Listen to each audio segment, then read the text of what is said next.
Bicarakan fenomena yang saat ini sedang terjadi dan juga sedang berkembang ramai ya di masyarakat, kita bisa mengatakan bahwa sebetulnya yang terjadi itu adalah kecenderungan adanya ilusi persepsi. Nah, kalau misalnya kita bicara dari sudut pandang desain dan persepsi, sebetulnya ada satu teori nih yang bisa menjelaskan kenapa fenomena tersebut bisa terjadi, yaitu teori yang dikemukakan oleh Meyer.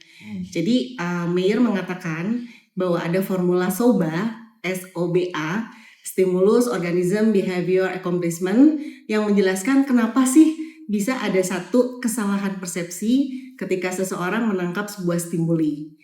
Nah, anggaplah misalnya visual tertentu itu sebetulnya adalah sebuah stimuli yang clear. Dalam artian dia tidak merujuk kemanapun. Tetapi ketika ditangkap oleh organisme, manusia, dia kemudian melakukan recalling. Dan di dalam proses recalling itu ada proses identifikasi bentuk geometris, ada proses identifikasi memori, sehingga terjadilah yang namanya selective attention.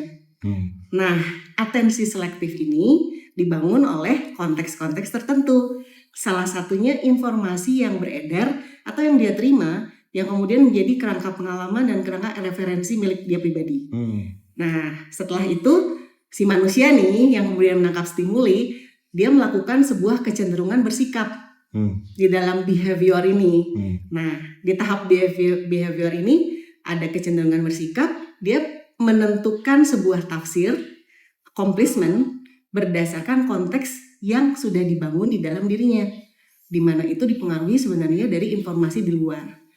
Makanya kemudian terjadi tafsir yang berbeda dari objek visual yang ditampilkan menjadi selalu direlasikan dengan konotasinya bibir gitu ya. Sebetulnya kalau dalam sudut pandang persepsi itu yang namanya selective attention. Dan sebetulnya di dalam proses perseptual itu semakin banyak, semakin sering, semakin ingin kita melupakan sesuatu, justru law of attraction itu terjadi. Jadi atensi selektif kita malah membuat kita seolah-olah melihat itu ada dimanapun. Jadi kalau menurut saya tipsnya gimana sih caranya supaya kita tidak terkena fenomena atau sindrom itu, ya sudah abaikan.